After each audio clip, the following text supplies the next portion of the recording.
Joriy yilning Ramazon hayiti kuni poytaxtimizning Kamolon dahasidagi Xo'ja Alambardor jome masjidi imom xatibi rahmatulloh qori Sayfuddinov hayit namozidan avval dinimizning asli haqida ma'ruza qildi. Mubolag'asiz aytish mumkinki, imom sigir sog'moqchi bo'lgan odamning sigir sog'ishdan oldin nima qilishi kerakligi haqidagi oddiy yoki kichkina bo'lib tuyuladigan bir fiqhiy masala hamda jamoatga o'tgan imomning namoz tugaganidan keyingi o'tirishi holati misolida islom dinining mohiyatini ochib berdi. Assalomu alaykum va rahmatullohi va barakatuh. Bugun Hijriy 1434-yilning 1-Shavvol kunidagi butun musulmon olami uchun eng quvonchli va sururli kun bo'lmish Aydul Fitr Ramazon hayiti bilan chin qalbimdan siz azizlarni va sizlar orqali ahli baytlaringizni, yurtimiz musulmonlarini, dunyo musulmonlarini tabrik etishga ijozat bergaysiz. Alloh subhanahu va taolo bu ulug' kunlarga bizlarni sog' salomat, tinchlikda va ungacha bo'lgan ibodatlarni emin erkin, sokinlikda bajarib yetishishimizga muvaffaq qildi. Bu ne'matlar uchun har qancha shukr aytsak, har qancha hamd aytsak, shuncha oz aziz birodarlar. Albatta shukrning ziyodasi ne'matning ziyodasidir. Aksincha shukrning noshukrligi esa o'sha ne'matni yemiruvchidir. Odamlarga shukr ayta olmaydigan odam Allohga ham shukr ayta olmaydi. E'tibor qilgan bo'lsangiz, birgina shukr keltirish holati, hissi umuman yaxshilik urug'i ekanligining bir ko'rinishidir. Alloh subhanahu va taologa shukr aytishga odatlangan banda o'ziga o'xshagan bandalarga shukr aytishligi bilan hammadan rozi bo'ladi, hayotdan rozi bo'ladi, odamlardan rozi bo'ladi va odamlarga qilgan yaxshiliklariga nisbatan minnatdorchilik bildirib, tashakkur aytib, o'sha yaxshilikning davom etishiga o'z tomonidan bo'lgan hissasini qo'shadi. Aksincha bo'lsa-chi, noshukr inson hech nimadan rozi bo'lmaydi, hech kimdan rozi bo'lmaydi. U hayotdan ham norozi bo'ladi. Ko'ringan narsadan shikoyat qiladi va ko'ringan narsalarni ayb izlashga harakat qiladi. Bilmaydiki, shu ish bilan o'zidagi ne'matlarni kamayishiga, ozayishiga va borib yo'qolishiga sababchi bo'ladi. Axir Alloh subhanahu va taolo o'zi Qur'onda aytib qo'ydiki, agar shukr qilsangiz ziyoda qilaman, agar noshukr bo'lsangiz unda mening azobim qattiq degani, berilgan ne'matni olib qo'yaman degan aziz birodarlar. Shuning uchun ko'p shukrlar bo'lsin, beadad shukrlar bo'lsin. Ramazon oyida qancha xatmi Qur'on qilindi, shuning adadcha shukrlar bo'lsin. Ramazon oyida qancha sajdalar qilindi, shuning adadcha shukrlar bo'lsin. Ramazon oyida qancha xayri saxovatlar, zakot, sadaqa, fitrlar, xayri ehsonlar qilindi, shuning adadcha shukrlar bo'lsin. Imom Azam Abu Hanifa rahimahulloh xona-i Ka'baga kirganlarida 2 rakatda xatmi Qur'on qilib chiqqanlar. 2 rakatda xatmi Qur'on qilib chiqayotganlarida yig'lab aytganlar: "Ya Robbi, ma arafnaka haqqa ma'rifatik." Ey Robbim, senga munosib haqiqiy taniy olmadik. Ya Robbi, ma abadnaka haqqa ibadatik. Ey Robbim, senga loyiq ibodatlar qila olmadik. Ya Robbi, ma shakarnaka haqqa shukrik. Ey Robbim, sening ne'matlaringga munosib shukr keltira olmadik deb yig'lab tavozi bilan xonali Ka'badan orqalari bilan yurib chiqqan ekanlar. Bir necha yillardan beri yurtimizda hayit kunlari xursandchilik qilishga davlatimiz, hukumatimiz tomonidan, diniy idora tomonidan, ulamolarimiz tomonidan chaqiriqlar bo'lib kelmoqda. Alhamdulillah, bu chaqiriqlarga dono va ziyrak xalqimiz, ixlosmand xalqimiz labbay deb javob berib, yildan yilga bu sun'iy ta'ziyaxonlik ham kamayib bormoqda. To'g'ri, hammani hurmati bor. Tiriklarning hurmati qanday bo'lsa bilaylikki, o'liklarning hurmati undan kam emas. Shuning uchun tirik odamni behurmat qilish qanday gunoh bo'lsa, qabrni bosish undan da og'ir gunoh. Payg'ambar alayhisolatu vassalom qabrni bosib o'tirgandan ko'ra cho'g'ning ustiga o'tirganing yaxshiroqdir deganlar. Hurmati shunday qilinadi biz dinimizda. Shuning uchun hadislarda aytiladiki, mayyitning tanasiga yetkazilgan ozor behudaga uni qiymalash, uning tirigiga yetkazilgan ozor bilan barobardir deganlar. Bu ham uni hurmatlash degan. U yo'ga agar e'tibor qiladigan bo'lsak, bizning dinimizda mayyitlarni hurmatlagan dinning o'zi yo'q. Nima qilamiz biz? Tirik inson mayyitga aylanishi bilan uni jog'ini chandib qo'yamiz, jag'ini, oyoqlarini, barmoqlarini uchlarini bog'lab qo'yamiz. Qornining ustiga temir yoki og'irroq narsani, muzdayroq narsani qo'yib qo'yamiz. Nima uchun? Qorni shib ketmasin deymiz. Qorni shib ketsa nima bo'ladi? Jag'i ochilib qotib qolsa, xunuk bo'ladi. Insonda og'zini ochilib qotib qolgandan ko'ra xunuk narsaning o'zi yo'q. Musulmon dini insonni o'ligini ham chiroyli bo'lishi uchun qayg'uradi. Shuning uchun tiriklar darrov uni jag'larini bog'lab qo'yishadi. Qo'llarini to'g'rilab qo'yishadi. Undan keyin yuvish kerak. Shuning uchun g'assollar bor bizda. G'assollik yuzaga keldi. Yuvayotgan odam tartib, hurmat bilan, odob bilan xuddi tirik odamni cho'miltirganday cho'miltiradilar. Undan keyin toza, oppoq bir materialga, ya'ni kafanlikka kafanlaydilar. Undan keyin janozaga xabar qilinadi. Uzoq yaqindan odamlar, taniganlar, tanimaganlar hozir bo'ladilar. Janoza o'qiladi. Janoza o'qiyotganda muhtaram domla mayyitni qarzini kim bo'yniga oladi valiylardan deb so'raydi. Kimdir bo'yniga oladi. Kimdir haqiqatda bo'yniga oladi. Kimdir yuzaki shu vaziyatdan chiqish uchun bo'yniga oladi. Yuzaki vaziyatdan chiqish uchun bo'yniga olish bilan mayyit qutuldi degani emas u. U qarzini to'lamasa bari mayyitni bo'yniga tushaveradi. Bu jiddiy narsa. Oxirgi vaqtlarda janozada ham men bo'ynimga olaman desa qutulib ketar ekan mayyit deb o'ylashlar paydo bo'lib qolyapti. Noto'g'ri o'ylashlar bular. Kimdir bo'yniga oladi, janoza o'qiladi. Duo qilinadi. Keyin mayyitni yelkamizga ko'taramiz. Mayyitni ko'tarishni ibodat degan bizning dinimiz. Abu Hanifa aytganlarki, avval birinchi naqasdan 10 qadam, unisidan 10 qadam, 4 ta tutqishdan 10 qadamdan 40 qadam yursangiz 40 ta gunohingiz kechiriladi deganlar. Albatta hadislarga suyanib. So'ngra uni dafn qilamiz. Qarang, dafnda qanday holatlar bor. Ayol kishi bo'ladigan bo'lsa, darrov chimmatni olib, chodirni olib, lahatning ustini bekitamiz. Va nomahramlar kelmasin, tegmasin deymiz. Ayollarni hurmatlash bo'lgan uchun. Uni jasadiga ham nomahramning ko'zi tushmasin. Ha, bizning dinimiz erkak va ayolni shu qadar hurmatlaydiki, azizlar, hatto uning o'ligiga ham nomahramning nazarini tushdan qaytaradi, man qiladi. Shuning uchun g'assol ham hattoki bemalol tomosha qilib yuvishga haqqi yo'q. Ustiga yopib qo'yib, uning ostidan qo'lini tiqib yuvadi. G'assol ham mayyitni ko'rishga haqqi yo'q.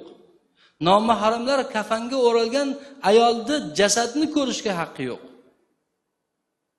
Ana shunday qadrlaydi insonni, uni aybini bekitishga harakat qiladi.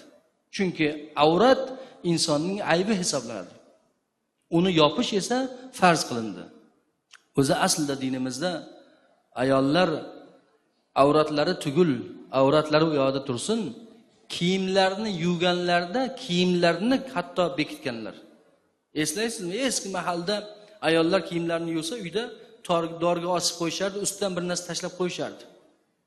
Ha, hatto o'zining kiyimini nomahramga ko'rsatmagan ayollardan Buxoriylarga o'xshash, Tirmiziylarga o'xshash zotlar dunyoga kelganlar. Ana shuncha hayoning ustiga bu narsa bino bo'lgan. Dafn qilindi, undan keyin ta'ziya, odamlar kelaveradi. Bular hammasi hurmat, ehtirom. Dinimizning insonga bo'lgan hurmat, ehtiromi. Ta'ziyada masalan mana shu misollarni ko'rishimiz mumkin bo'ladi. Shu qadar insonni hurmatlaydi.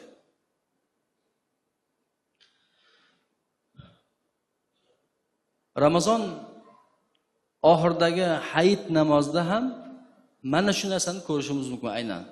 Odamlarni hurmatlash, ularni xursand qilish, shodiyona bir kayfiyatni tarqatish.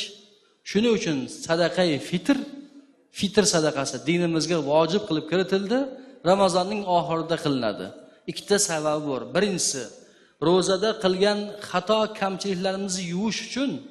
Ikkinchisi esa o'sha kambag'al, beva, bechora miskinlarni bugun ijtimoiy muhofazaga muhtoj odamlar deb chiroyli ta'riflayapmiz. Kam ta'minlanganlar deyapmiz. Ana shularni xursand qilish uchun chiqarilgan shariatimizda. Shuning uchun hayit kuni sadaqai fitrni berish vojib qilingan. Ayni shu kuni vojib qilingan. Hammani xursand qilish, ularni ko'nglini olish, rozi qilish ma'nosida. Alhamdulillah, bu yilgi Ramazon ham o'tgan yilgi Ramazonga qaraganda ancha shukuhlik, ancha unumlik va o'tgan yilga qaraganda yana ham bir sokinroq o'tdi. Yurtimiz musulmonlari Ramazon oyini kunduzlar ro'zador, tunlari esa xatmi Qur'onlarda bedor bo'lib o'tkazdilar. Deyarli odamlar bu oyda kechasi uxlamadilar. Avvaliga kechalari qisqa bo'ldi. So'ngra uning ibodatlik damlarini g'animat bilishdi. Musulmonlar imkoniyati borlar sadaqai fitrlar, zakotlar, ehsonlar qildilar. Masalan, biz o'sha bo'lgan jarayondan bilamizki, o'tgan yilga qaraganda 3-4 barobar, 5-6 barobar ko'proq moliyaviy yordamlar ko'rsatildi bu yil. O'sha imkoniyati bor kishilar tomonidan.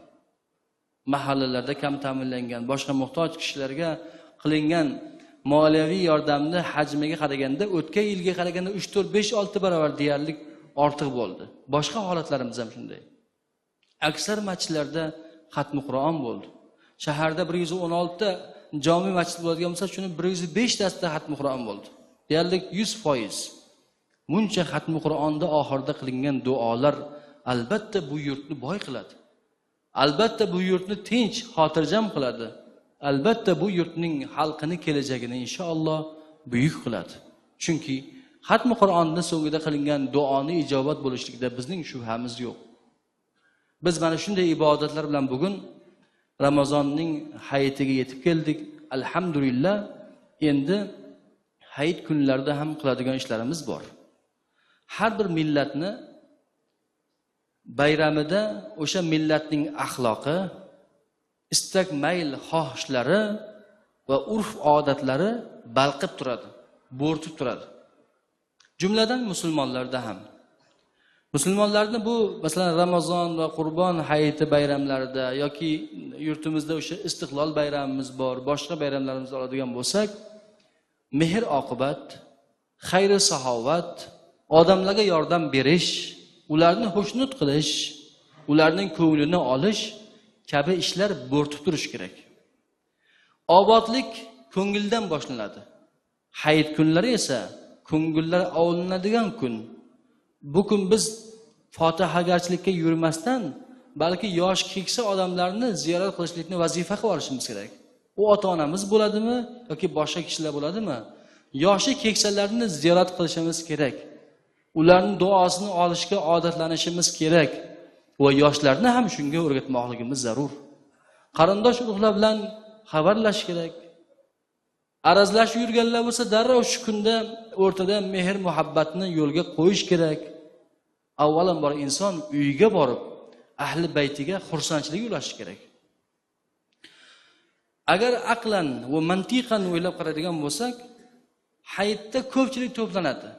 Hamma hayitga hayit kayfiyatda keladi, xursand kayfiyatda.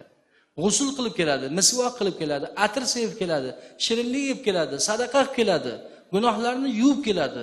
Shunday bir toza, shunday bir aurada keladiki, uning atrofida faqat farishtalar yoki savob bor holatda bo'ladi.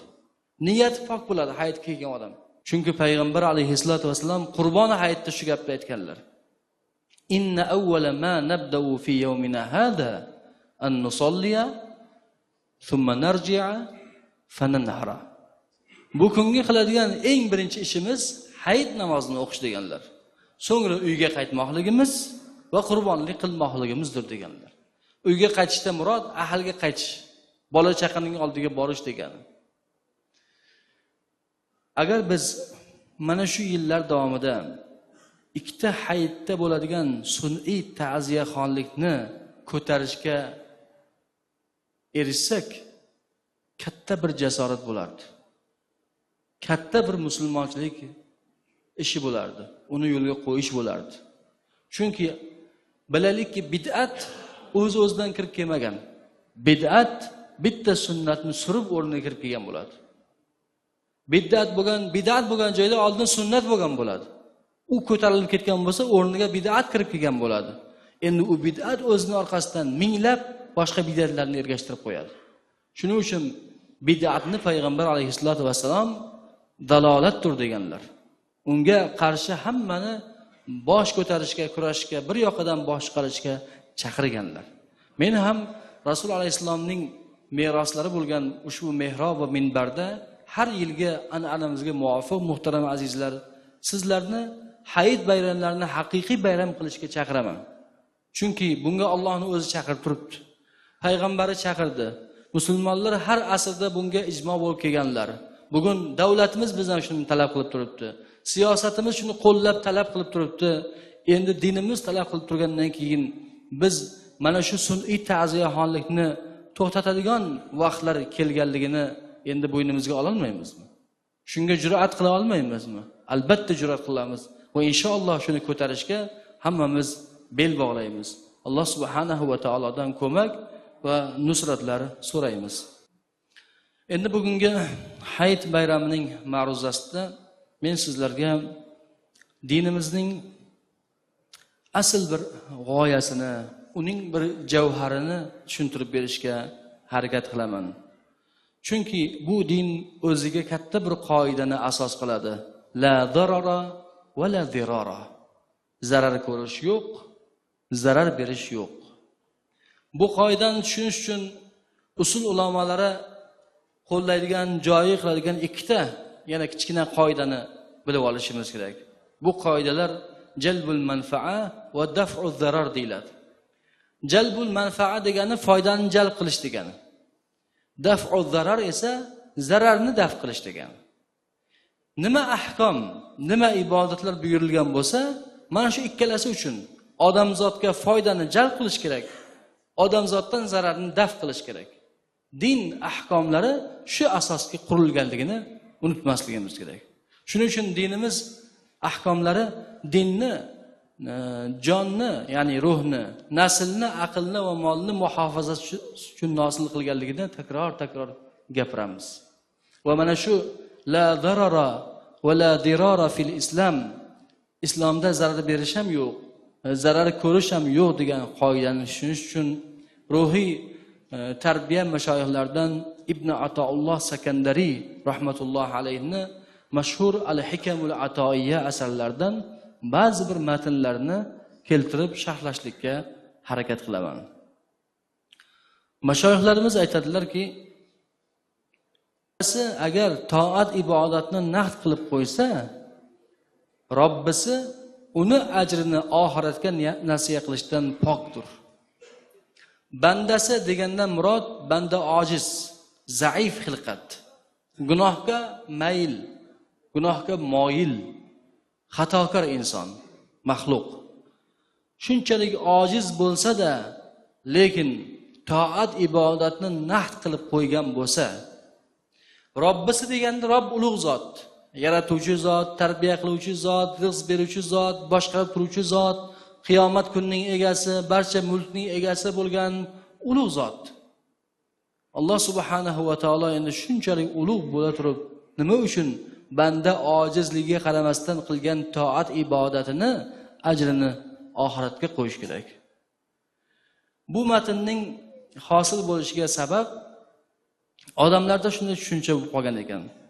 Ya'niki namoz o'qisang oxiratda jannat bo'ladi, jannatda u bo'ladi, bu bo'ladi. Nima toat ibodat borki, uni ajrini biz oxiratda oladigan deb qolganmiz.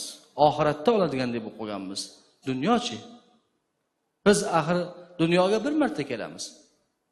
Dunyo imtihon o'rni bo'lsa-da, u bizning bir marta keladigan joyimiz, unda yashaymiz.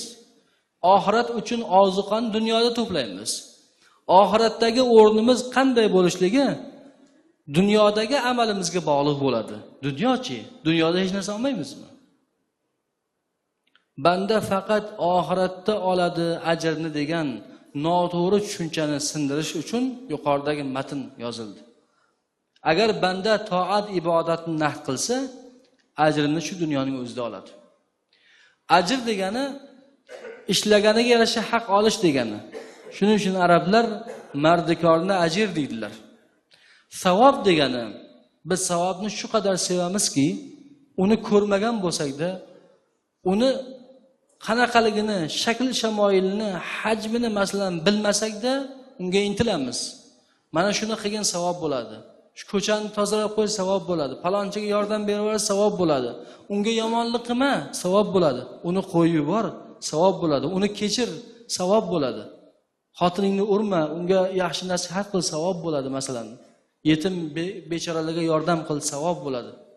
Savob desa ko'nglimiz yumshaydi. Qahri qattiq odam ham savobni eshitganda biroz musulmonchilik esiga tushib qoladi. O'zi nima savob? Savob mukofot qilib berish degan Alloh taoloni. Savobni biz oxiratda olamiz. Ajrni esa shu dunyoda olamiz. Qanday? Masalan, namozxon odamni ko'z oldingizga keltiring. Namozxon haqiqiy namozxon bo'lsa agar. Chunki o'yinchi namozxonlar ham bo'ladi-da. Haqiqiy namozxon bo'lsa, odamlar uni hurmat qiladi. Haqiqiy namozxon odam hayotini tartibga solgan bo'ladi. Ro'zg'orini tartibga solgan bo'ladi. Ishxonasini tartibga solgan bo'ladi. U odamning luqmasida, rizqida baraka bo'ladi. Oilasida xotirjamlik bo'ladi. Hamma uni hurmat qiladi. Avvalambor xotini hurmat qiladi. Bolalari hurmat qiladi, itoat qiladi. Ko'chada ham hurmat bo'ladi. Shu ajr shu. Mana shu ajr degani. Yoki ro'zador odam xuddi shunday.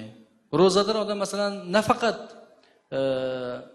taqvosini imtihon qiladi, balki ortiqcha vazndan xalos bo'ladi, sog'lom bo'ladi, taqvosi ortadi, qalbi musaffo bo'ladi, xayr saxovati ko'payadi.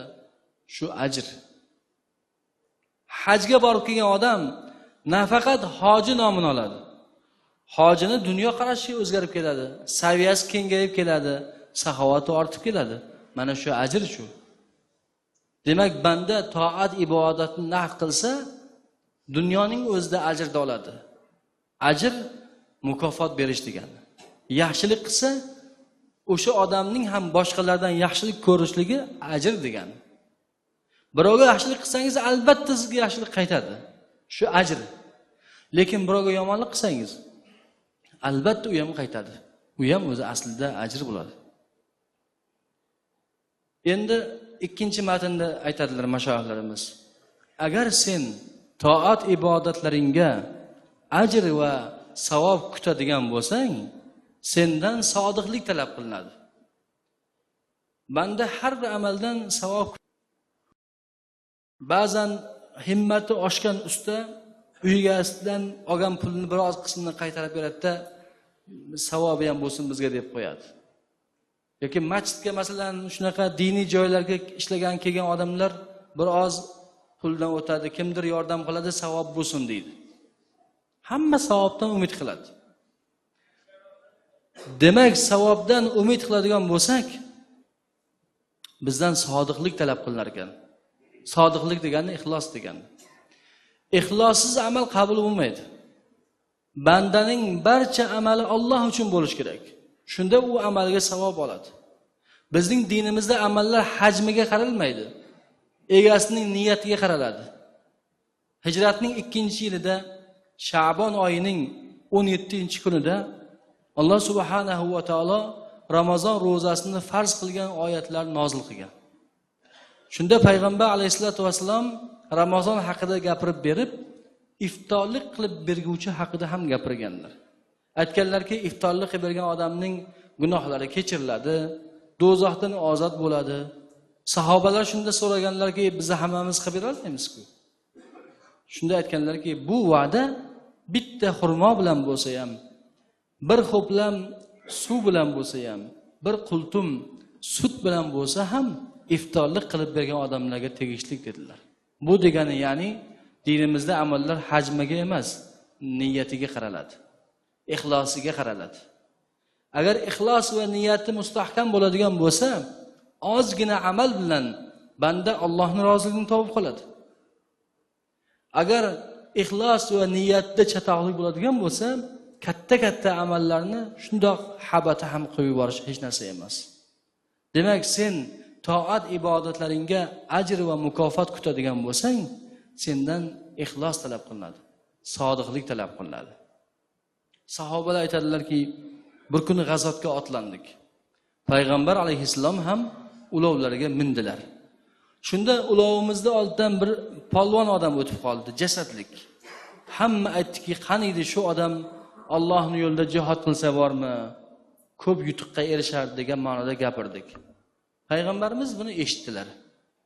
Aytdilarki, bilinglarki, agar bu odam yosh bolalarning g'amida ketayotgan bo'lsa, masalan, tirikchilik uchun yosh bolalarni boqaman deb ketyapti. Bolasini o'qitaman deb o'qishga olib ketyapti masalan. Chekka viloyatdan Toshkentga institutga olib kelyapti masalan. U Allohning yo'lidadir. Bilinglarki, agar bu odam keksa ota-onasi uchun ketayotgan bo'lsa, u Allohning yo'lidadir. Kasal otasini doktorga olib kelyapti masalan. U Allohning yo'lidadir. Bilinglarki, agar bu odam o'zining g'amida ketayotgan bo'lsa, ya'ni tirikchilik uchun ishga ketyapti, oilani boqaman deb. Oilani boqish mening burchim deb ishga ketyapti. U Allohning yo'lidadir. Agar bilinglarki, bu odam riyo va sum'a uchun ketayotgan bo'lsa, odamlar gapirsin, odamlar ko'rib qo'ysin, maqtasin, u shaytonning yo'lidadir dedilar. Amallar katta, lekin egasining niyati muhim ekan azizlar. O'sha niyatga qarab, ixlosiga qarab, amalni ham ajri va savobi har xil bo'ladi. Yana mashoyixlarimiz aytadilar. Alloh subhanahu va taoloning ulug'iyat sifatlari yuqori bo'lgani sari, sening ubudiyat sifatlaring shunchalik pastga ketaversin. Chunki sen bandasan. Ana shunda Allohning g'azabiga tushmaslik imkoni bandada ega bo'ladi. Banda ega bo'ladi shunga. Va Allohning rizosiga ega bo'lish imkoniga ega bo'ladi. Allohning ubudiyat sifatlari, ulug'iyat sifatlari yuqorilab, ulug'lab borgan sari bandaning sifatlari esa pastlab boraverish kerak. Ya'ni banda shu qadar kamtar bo'lish kerak. Kibrlanmaslik kerak. Kibrlanish Allohga xos. Kibr odamga yarashmaydi. Kibr insonni xor qiladi. Lekin kibr deganda insonning tashqi ko'rinishiga qarab darrov xulosa berishga shoshilmas kerak. Birovning tabiati og'ir bo'ladi, birovniki yengil bo'ladi. Bir xil odamlar hazilkash bo'ladi, kuldirib, zeriktirmaydi. Bir xil odamlar qovog'ini yuradi. Uning tabiati shu. Uni onasi shunday tuqqan. Uni siz o'zgartira olmaysiz. U qovog'ini yursa, u kibrlanayotgan bu degani emas u. U kam gapirayotgan bo'lsa, uning kibrlanayotgani emas u. U kam gapiryaptimi, demak u bir narsani biladi. Chunki Hazrat Umar radhiyallohu anhu aytganlarki, gapi ko'pning xatosi ko'p bo'ladi deganlar. Ko'p kulishlik odamning salovatini yo'qotib qo'yadi. Ko'p kulishlik odamning hamiyatini yo'qotib qo'yadi. Ko'p kulishlik qalbni qotirib qo'yadi. Shuning uchun ko'p anekdot aytish ham xuddi shunday. Odamni bemaza qilib qo'yadi. Iloji boricha ko'proq sukut qilish kerak. O'ylash kerak. Foydali gap bo'lsa gapirish kerak, bo'lmasa jim turish kerak. Masalan, Alloh subhanahu va taolo faraz qilaylikki, bandalar orasida shunday odatlarni joriy qildi.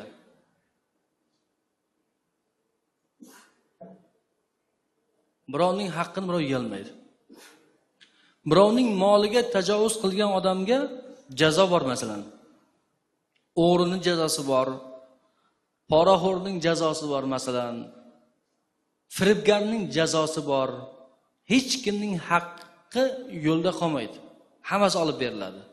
Davlat ham jazolaydi, shariat ham, oxirat ham jazolaydi. Biron bir bandaning haqqi qolib ketmaydi. Uni himoyasi bor. Endi bandalarni haqqini shunday himoyalagan Alloh subhanahu va taolo o'zining haqqini yedirib qo'yadimi? Birovni nohaq xafa qilgan odamga qancha gunoh bor? Shu jazo shu. Uni gunohi bor. Birovni masalan urib ko'zini ko'rib qo'ysa, urgan odamga ham shunday jazo bor. Bandaning haqqi yeyilmayapti. Allohning haqqi yeyiladimi? Alloh subhanahu va taolo o'ziga qilinayotgan ma'siyat va jinoyatlarga daf'atan tezlik bilan balo bermasligi, baloni yubormasligi, bandalarni bemalol qilmaslik kerak. Balolar oxiratda ham beriladi. Balolar hali umrning oxirida ham beriladi. Balolar ko'zimizga ne'matdek ko'rinib ham kelishi mumkin. Shuning uchun Alloh subhanahu va taolo bandaning haqqini bandaga yedirmadimi? O'zining haqqini ham yedirmaydi.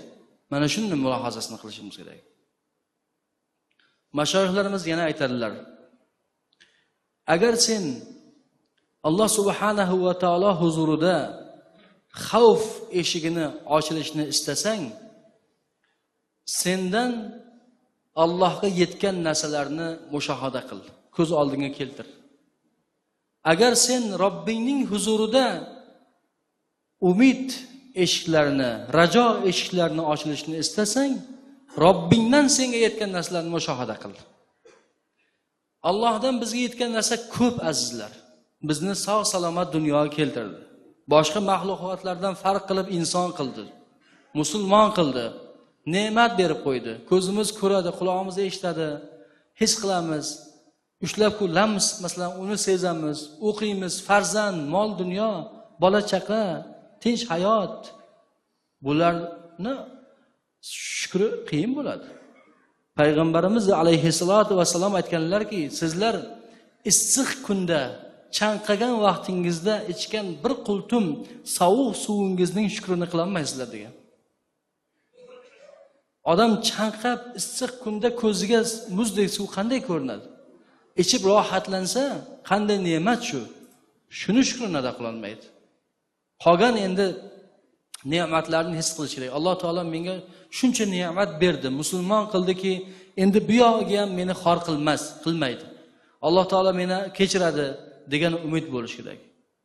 Endi Alloh taoladan xavf bo'lishni istasak bizdan nisbatan, bizdan Allohga yetgan narsalarni his qilishimiz kerak. Bizdan o'zi nima yetyapti? Bizga Allohdan shuncha ko'p narsa bo'ldi, lekin bizdan uning evaziga Allohga nima yetmoqda? Masalan, hammamizga ma'lumki, olamlar bir necha xil. Jamodat olami, nabotat olami, hayvonot olami, insoniyat olami. Jamodat olami qattiq narsalar, tosh, yer, suv, havo, masalan shular. Jamodat olami. Jamodat olami o'zidan yuqori olamga xizmat qiladi. Masalan, havo bo'lmasa, yer bo'lmasa, suv bo'lmasa, nabotat o'smaydi-da. O'simlik, giyoh o'smaydi.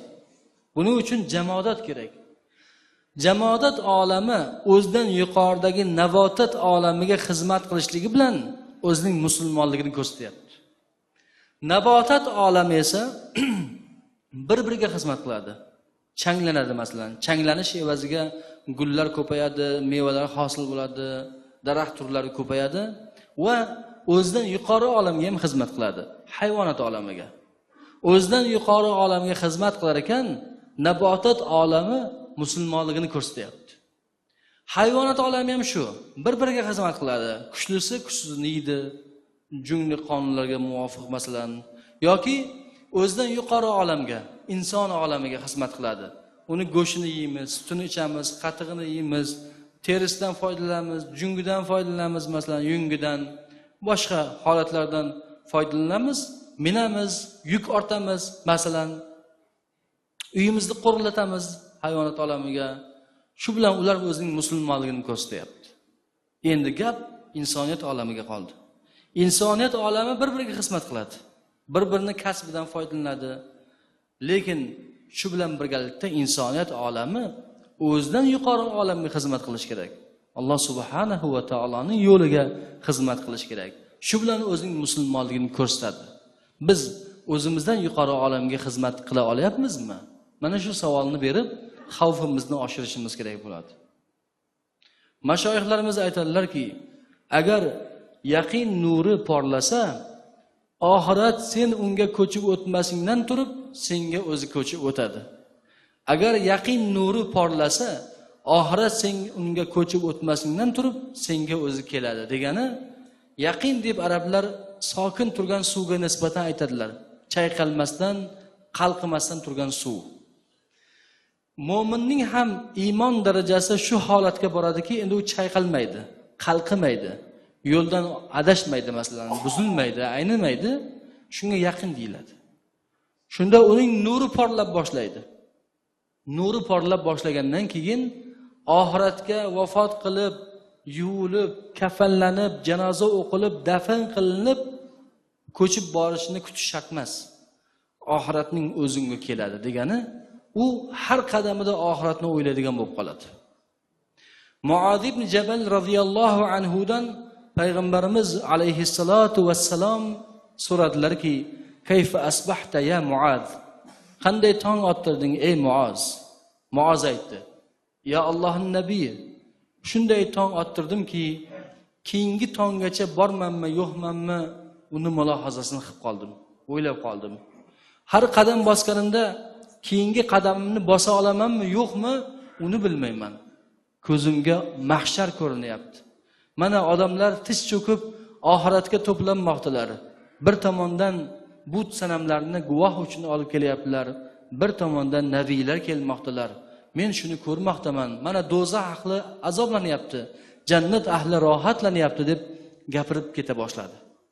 Shunda payg'ambarimiz alayhissalom aytdilarki, "Arafta falzam." Sen topibsan, yetibsan ey Muaz. Shuni mahkam tut endi. Shunday bir manzilga yetibsanki, topibsanki, endi o'sha manzilingni ushlab qol, mahkam tut dedilar. Ya'ni Muaz ibn Jabal radhiyallohu anhu har qadamda oxiratni o'ylaydigan bo'lib qolgan ekan. Oxiratni o'ylaydigan bo'lib qolsa nima bo'ladi?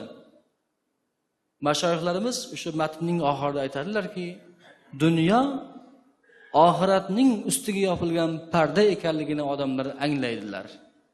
Zero mashoyixlarning xizmatlari mana shu edi. Dasturxon to'la noz-ne'mat. Uni siz oxirat deb tasavvur qiling. Uning ustiga pashsha qo'nmasin deb doka yopib qo'yamiz, marli yopib qo'yamiz. O'sha doka, o'sha parda dunyodir. Pardani shunday ko'tarsak, dokani, oxiratni ko'ramiz. Endi biz oxirat uchun amal qilamizmi, dunyo uchunmi? Buni ajratib berish mashoyixlarimizning xizmati edi. Mashoyixlarimiz mana shuni ajratib berish uchun xizmat qildilar. Ularning xizmatlari nihoyatda beqiyosdir hayotimiz uchun. Inson oxirat uchun harakat qiladimi yoki dunyo uchunmi? Har qadamda oxiratni o'ylaydigan inson bu komil inson hisoblanadi. Agar jamiyat ana shunday insonlardan iborat bo'lsa, u jamiyat komil, farovon kishilar yashaydigan farovon jamiyat hisoblanadi. Biz ana shunday jamiyat qurish yo'lidan ketyapmiz va inshaalloh shunday jamiyatni qurib bo'ldik ham.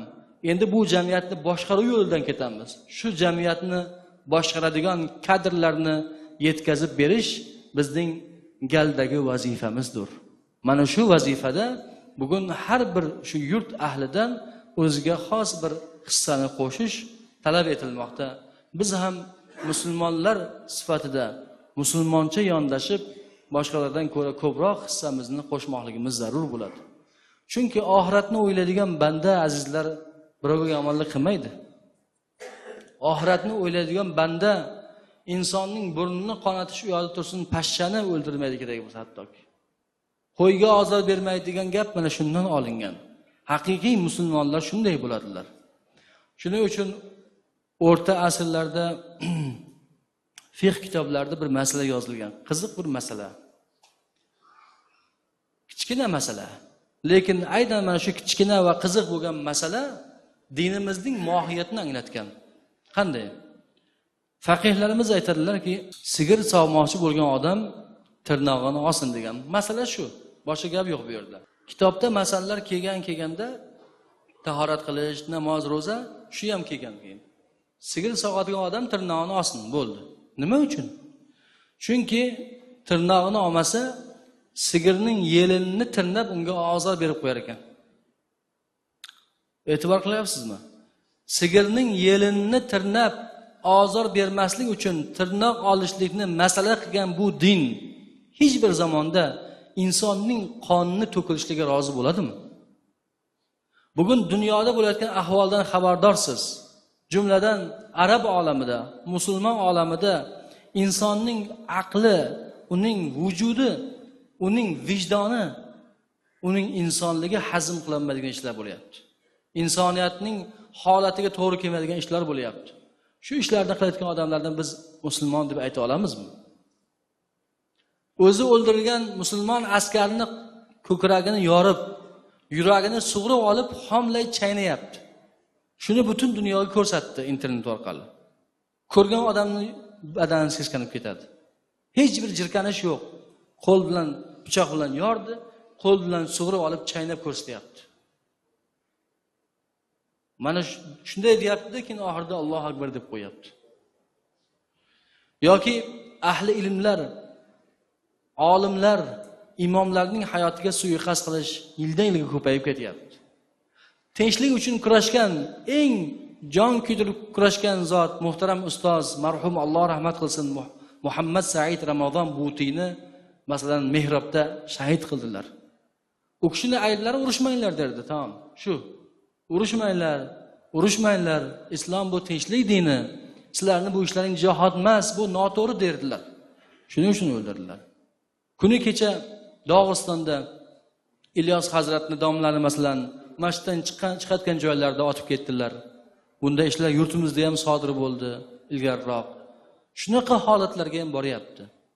Inson osonlikcha dindor odamni o'ldirishga jur'at qilmagan. Doim hamma dinlarda dinga xizmat qiladigan dindorlar hurmat qilinadi. Musulmonlarda hurmat qilish boshqalardan afzal bo'lishi kerak. Shunday holatlar bo'lib qoldiki, musulmon nomidan ish qilayotganlar evaziga haqiqiy musulmonmi yoki soxtami ajratolmasdan yoppa musulmonlarga nisbatan tanqid nazari bilan qaraydigan bo'lib qoldik. Shunday bir davrlar o'tdiki, ba'zan imomlar hattoki eng bir ayblov nuqtasiga chiqib qoldi. Yo'q, muhtaram yurtboshimiz darrov buni siyosatini anglab tushuntirdilar. Vaziyatni anglatdilar va imomlarga shaxsan o'zlari shunday bir ishonch bildirdilarki, bu ishonch ularni yanada o'z sharafli va mas'uliyatli xizmatlarida jonbozlik ko'rsatishga undadi, dalolat qildi. Va alhamdulillah xalqimiz bugun o'z imomlarining orqasidan ravon ergashib boryapti. Buni mana bugun o'zingiz shohidi bo'lib turibsiz. Har bir masjidda bugun ana shunday katta jamoatlar to'plangan. Bu jamoatlarga qanchadan qancha odam tuni bilan uxlamasdan oyoqda tikka turib xizmat qilyapti. Men o'zim kechasi bilan shu yerda bo'ldim, o'zim guvohman. Har bir xizmat vakillari, baraka topsin hammalari. Bir oy davomida tarovih uchun xizmat qilib berdilar.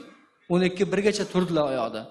Kechadan beri musulmonlar endi hayit namozini ham eson-omon o'qib olsinlar, tinchlik bo'lsin, xotirjamlik bo'lsin deb mana shunday xizmatda qoyim bo'lib turibdilar. Shuning uchun azizlar, tinchlikni qadriga yetish kerak. Eng achinarlisi shu ekanki, inson o'zining qo'lidan ne'matlarni yo'qotmaguncha qadriga yetmas ekan. Endi bu tinchlikni yo'qotib qadriga yetish shartmi? Shuni kutish shartmi? Yo'q, buni yo'qotsak undan keyin og'ir bo'ladi. Undan keyin qiyin bo'ladi. Shuning uchun bu ne'mat qo'limizda bor ekanmi azizlar, shuni ushlab qolaylik. Shu tinchlik bilan birga kelajagimizga dinimizni sof holda yetkazish bizning vazifamizdir. Mana shu ma'noda so'zimning avvalida dinimizning asl maqsad va mohiyati bo'lgan la darara va la dirara fil islam degan qoidani mavzumizga asos qilib olgan edim. Dinimizda zarar ko'rish ham yo'q, zarar berish ham yo'q. Hatto inson birovning ko'nglini og'ritib bo'lmaydi. Musulmonni so'kish gunohdir deganlar payg'ambar alayhisalom. Uni o'ldirish esa kufrdir deganlar. So'zimni hammamizga tanish va mashhur bo'lgan bir voqeani rivoyat bilan yakunlamoqchiman. Bu voqea Rasululloh sallallohu alayhi vasallam zamonlarida bo'lgan. Bir davrada ziyofat bo'ldi. U ziyofatga tuya go'shtini tortdilar. Ziyofatning oxirida payg'ambarimiz aytdilarki, tuya go'shtini yegan odam tahorat qilsin dedilar. Hamma shu go'shtni yegan, boshqa go'sht yo'q edi. Payg'ambarimiz ham shuni yegan edilar. U kishi ham tahorat qildilar, hamma tahorat qildilar. Va shu aytgan gaplari muhaddislar tomonidan rivoyat qilib qolingan. Kitoblarda keladi, shu Mishkotda ham bor. Tuya go'shtini yegan odam tahorat qilsin. Nima uchun tahorat qilish kerak? Buni bilmas edik. Buni ustozlarimiz oxir aytdilarki, bu hadis o'sha voqelikka bog'liq ekan. O'sha davrada bir odam behosdan yel chiqarib qo'yadi. Ovoz chiqadi endi. Lekin kimdan chiqqanligi noma'lum. Birozdan keyin namoz vaqti bo'ladi. O'sha odam namozga tahorat qilish kerak. Shunda uning yel chiqargan odamligi ma'lum bo'lib qoladi. Hijolat bo'ladi. O'sha bitta odamni hijolatdan qutqarish uchun payg'ambarimiz shu usulni qo'lladilar. Hammani tahorat qilishga majbur qildilar. Tuya go'shtini yegan odam tahorat qilsin dedilar, hamma tahorat qildi. Uning orasida haligi odam bilinmay ketib qoldi. Shunday. Shuning uchun imom namozga salom bergandan keyin mehrobda orqasini qiblaga qilib, yuzini jamoatga o'girib o'tiradi. Bu sunnat nima uchun? Chunki qibladagi Ka'baning qadridan orqadagi bitta bo'lsa ham, gunohkor bo'lsa ham musulmonning qadri baland turadi azizlar. Shuning uchun insonning qadriga yetaylik. Uning joniga, uning moliga, uning hayotiga, uning obro'yiga tajovuz qilish haromdir. Unga ko'z olaytirish man qilingan isyondir. Alloh subhanahu va taolo har birimizni o'z haddimizda turishlikka muyassar qilgan bo'lsin. Yurtimiz dunyo xalqlariga tatiydigan ajoyib bir tinchlikka, jannat makon bir muhitga bugun alhamdulillah ega bo'lib turibdi. Mana shu muhitni saqlab qolaylik birodarlar. Tinchlikni qadriga yetaylik. Xalqimiz shunday bir aziz, dono va ziyrak, ixlosmand ajoyib bir xalqki, Allohdan so'raymiz, xalqimizni Alloh taolo salomat qilsin. Davlatimizni salomat qilsin. Muhtaram yurtboshimiz salomat qilsin. Har bir yurtdoshimiz salomat qilsin. Shu ajoyib jamoatimni so'rayman, Parvardigor salomat qilsin. Qancha bemorlar bor, so'raylik, Alloh taolo hammalarini dardlariga shifoy komil bersin. Qarzga botganlar bor, najot bersin. Farzand talablariga solih va soliha farzandlar bersin. Eng qizig'i birodarlar, ehtiyoj bizning sifatimiz. Bandaning sifatlaridan biri hojatga muhtoj, ehtiyojga tushishligi bo'ladi. Hojatni, ehtiyojni Allohdan so'raylik. Allohning o'zidan qolmaylik. Alloh o'zi albatta yordam beradi. Yana so'raymizki, Parvardigor subhanahu va taolo o'ziga muhtoj bo'ladiganlarga muhtoj qilmasin, faqat o'ziga muhtoj qilsin. Hammani ko'nglida nima tilagi bo'lsa, xizmat qilishda qancha odamlar, boshqalar nima maqsadlari bo'lsa, xayrlisini bersin. Ramazon hayiti muborak bo'lsin. Alloh subhanahu va taolo aziz birodarlar, Ramazon hayitingizni hammalaringizga, ahli baytlaringizga, hammamizga, yurtimizga, dunyo musulmonlariga muborak qilsin. Bismillahirrohmanirrohim. Alhamdulillah. والصلاة والسلام على رسول الله يا ربنا كريم تقبل منا إنك أنت السميع الدعاء. Nimaki duo qilmoqdamiz, Parvardigor o'zing hammasini ijobat qilgin, qabul qilgin. Yurtimizni xursandchiligini ziyoda qilgin. Dunyo musulmonlarga bizning tinchligimizni Parvardigor xamir turush qilgin. O'zing tinchlikka va hamjihatlikka hissa qo'shuvchilarga yordam bergin. Unga zarar beruvchilarga kifoya qilgin. Va sallallohu ala khayri xalqihi Muhammad va ala alihi va ashabihi ajma'in bi rahmatika ya arhamar rohimin.